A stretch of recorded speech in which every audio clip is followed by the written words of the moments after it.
PSSI melobi SC Heerenveen kembali agar Nathan Chu Aon memperkuat timnas Indonesia U23 di perempat final Piala Asia U23. Kabar itu disampaikan asisten pelatih timnas Indonesia U23, Nova Arianto. Iya, dan sedang berjalan, kata Nova Arianto saat ditanya apakah PSSI sedang melakukan lobi lanjutan kepada SC Heerenveen. Nathan Chu Aon tampil gemilang dalam 3 laga yang dijalani timnas Indonesia U23 di grup A Piala Asia U23. Bermain sebagai gelandang, posisi yang hampir tak pernah dijalankan sebelumnya, pesepak bola 22 tahun ini justru tampil luar biasa. Terlihat sepanjang 90 menit pertandingan, Nathan Chu Aon tak kenal lelah berlari. Status unsung hero layak disematkan kepada ex-pemain SBV Excelsior tersebut. Sayangnya pada pagi ini, Nathan Chu Aon yang baru saja mengantarkan timnas Indonesia U23 ke perempat final Piala Asia U23, dikabarkan harus pulang ke Belanda. Ia pulang ke Belanda untuk kembali memperkuat sang klub, SC Heerenveen. Ternyata usut punya usut, PSSI sejak awal melobi SC Heerenveen hanya agar Nathan Chu Aon memperkuat timnas Indonesia U23 di 3 laga grup A Piala Asia U23 pada 15-21 April. Lobi itu dikeluarkan PSSI karena SC Heerenveen berat melepas sang pemain ke turnamen yang tidak masuk ke dalam agenda FIFA tersebut. Pada akhirnya SC Heerenveen bersedia melepas Nathan Chu Aon ke timnas Indonesia U23 pada 15-21 April. Mereka bersedia melepas sang pemain karena kebetulan di periode tersebut SC Heerenveen tidak melakoni pertandingan. Jika Nathan Chu Aon tidak bisa membela timnas Indonesia U23 pada Piala Asia U23, Shin Tae-yong bakal kehilangan besar. Sang pelatih mesti memutar otak untuk mengutak-atik skema alternatif. Masih ada beberapa pemain yang bisa menggantikan Nathan di lini tengah. Yang pertama Arhan Fikri. Keberadaan Arhan Fikri di lini tengah timnas Indonesia U23 sepatutnya disyukuri. Sebab, gelandang Arema FC ini cukup piawai mengawal sektor tengah. Di BRI Liga 1 saja, Arhan Fikri sudah bermain sebanyak 26 kali, membuktikan betapa perannya di Arema FC sangat krusial. Ia juga bisa memainkan peran gelandang sentral, bertahan, maupun menyerang sama baiknya. Berikutnya ada wonderkid Persija Jakarta, Raihan Hanan. Catatan 25 penampilan bersama Macan Kemayoran menunjukkan kualitas pemain berusia 20 tahun ini. Hanya saja, gaya permainannya sedikit berbeda dengan Nathan Chu Aon.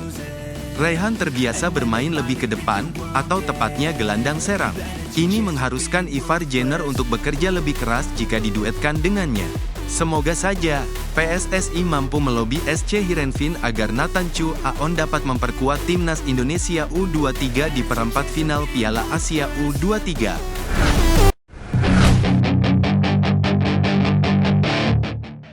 Marcelino Ferdinand mengatakan para pemain timnas U23 Indonesia tetap ingin meraih kemenangan dalam pertandingan terakhir grup A melawan Yordania. Pemain asal klub KMS Kadeinze itu menegaskan ia dan kompatriotnya memiliki mental pemenang, bukan yang puas hanya dengan hasil imbang. Marcelino mengungkapkan hal itu menjelang laga pamungkas babak penyisihan grup Piala Asia U23. Timnas U23 Indonesia hanya membutuhkan hasil imbang kontra Yordania untuk lolos ke perempat final.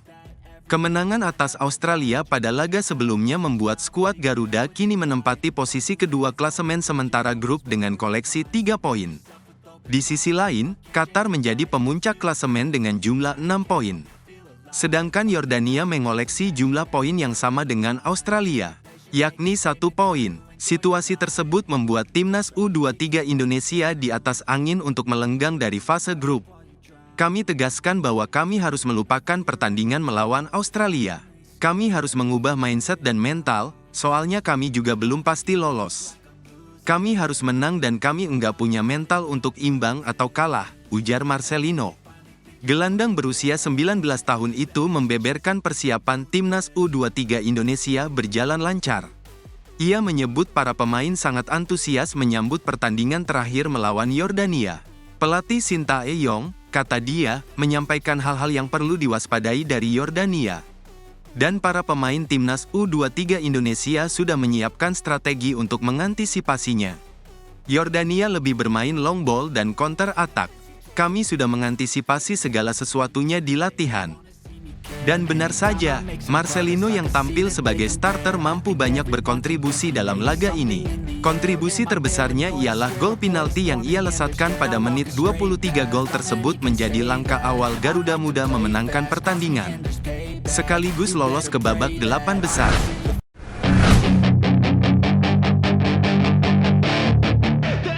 Usai mengalahkan Australia pada babak penyisihan grup, Timnas Indonesia U23 berpotensi besar lolos ke babak perempat final Piala Asia U23 2024. Pelatih Sintayong mengungkap, dirinya berharap Indonesia bertemu Jepang di babak selanjutnya ketimbang Korea Selatan. Marcelino Ferdinand dan kawan-kawan akan melawan Yordania di Stadion Abdullah bin Khalifa besok. Jika lolos, maka Indonesia akan berjumpa dengan Jepang atau Korea Selatan di perempat final. Kedua negara tersebut sama-sama punya 6 poin dan akan saling berhadapan pada pertandingan terakhir untuk menentukan juara grup. Di grup A sendiri, Qatar sudah memastikan tiket ke perempat final, sementara Indonesia mengincar status runner-up grup. Saya berharap bisa berhadapan dengan Jepang dibandingkan Korea, tapi karena saya tidak tahu tim mana yang akan saya hadapi, saya akan menganalisa kekuatan kedua negara, kata Sintayong di media Korea, Jong-ang dilansir Detik Sport. Namun Sintayong mengaku saat ini akan fokus pada laga terakhir melawan Yordania di grup A. Pertama-tama, saya akan fokus bersiap untuk pertandingan terakhir grup melawan Yordania, katanya. Pasalnya, Yordania dan Timnas U23 Indonesia sama-sama menargetkan kemenangan agar bisa lolos ke babak 8 besar nantinya. Untuk itu, laga ini bisa dikatakan sebagai penentu siapa yang berhak mendapatkan tiket ke perempat final bersama Qatar. Hal ini karena Qatar sudah bisa dipastikan lolos ke babak selanjutnya setelah mengemas 6 poin dan berada di puncak klasemen grup A. Oleh karena itu, saat ini untuk posisi kedua grup A masih menjadi rebutan buat 3 tim, yakni Timnas U23 Indonesia, Yordania, dan Australia. Tim asuhan Sintayong hanya butuh meraih kemenangan atau menahan imbang Yordania untuk bisa mengunci tiket perempat final. Berdasarkan hal tersebut, jika Timnas Indonesia lolos dengan status runner-up dari grup A, maka bisa dipastikan, Timnas Indonesia akan bertemu dengan penguasa grup B yang baru akan diperebutkan Jepang dan Korea Selatan di matchday terakhir.